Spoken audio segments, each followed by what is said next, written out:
Serge Jomain, bonjour. Vous êtes professeur d'histoire contemporaine à l'ULB Bonjour. et vous êtes aussi un grand spécialiste des États-Unis. Alors, Joe Biden, pour sa première tournée internationale, a choisi l'Europe. Qu'est-ce qu'on peut attendre de cette première visite et qu'est-ce que ça symbolise en fait? Alors, d'abord, c'est une visite, effectivement, comme vous le soulignez, très symbolique.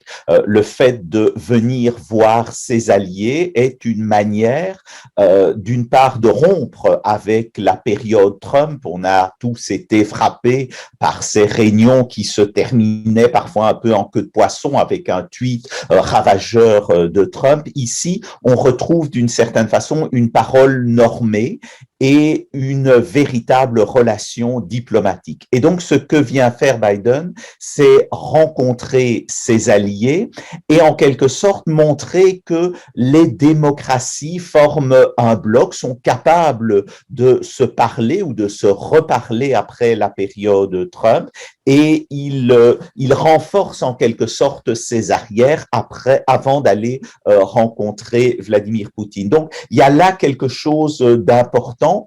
En même temps, il faut se rendre compte que l'intérêt de l'Europe n'est peut-être pas l'élément essentiel dans sa politique étrangère, qui est de plus en plus tournée vers l'Indo-Pacifique. Et d'ailleurs, les premières personnes qu'il a reçues à la Maison-Blanche, c'est le Premier ministre japonais, c'est la chef d'État de Corée du Sud. Donc, il a montré son intérêt pour cette région-là, mais par contre, les Européens, ce sont évidemment les alliés traditionnels et il y a une forte volonté de les revoir.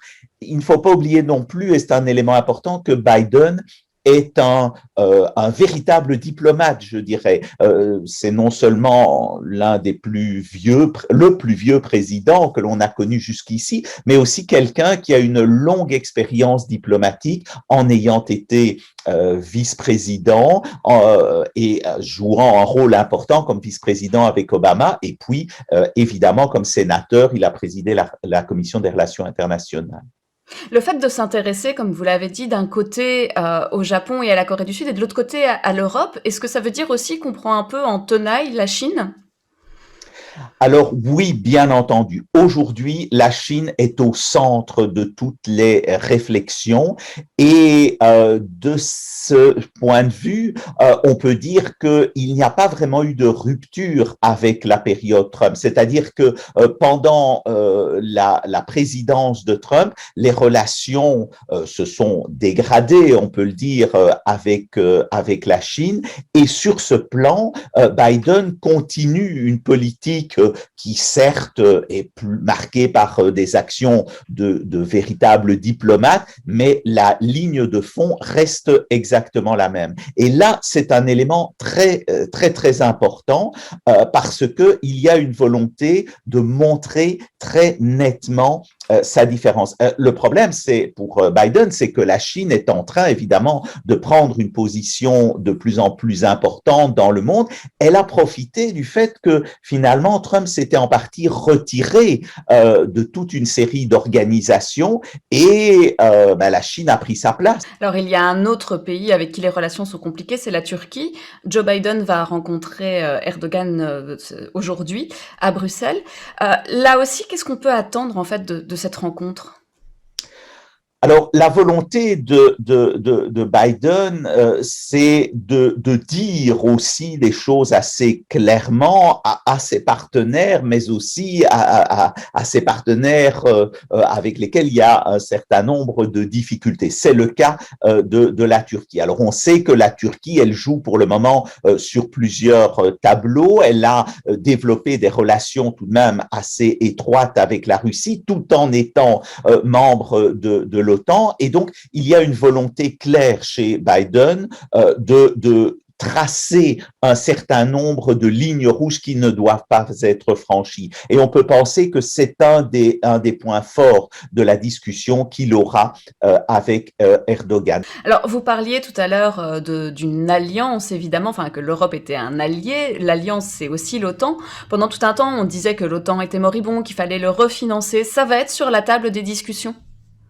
Alors, de ce point de vue-là, c'est un élément qui reste évidemment très important pour les Américains. On peut dire ici aussi que Trump a dit tout haut ce que plusieurs présidents américains avant lui avaient pensé ou dit tout bas, c'est la volonté forte des Américains de voir une contribution beaucoup plus importante de la part notamment des Européens.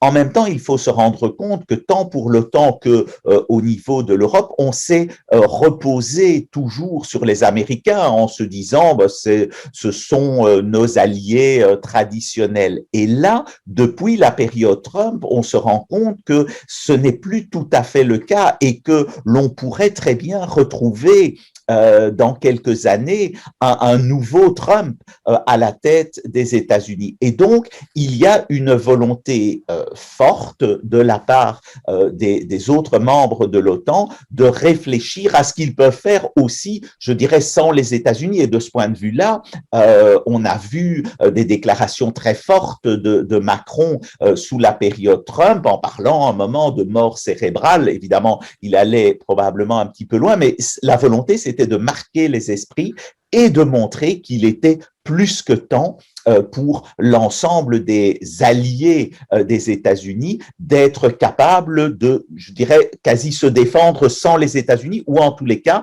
montrer à quel point ils veulent continuer à investir notamment dans l'OTAN. Alors il y a un autre dossier aussi qui sera sur la table, c'est la question environnementale. On l'a vu, Trump était climato-sceptique, c'était compliqué, c'est des différences de point de vue entre l'Europe et les États-Unis à ce niveau-là.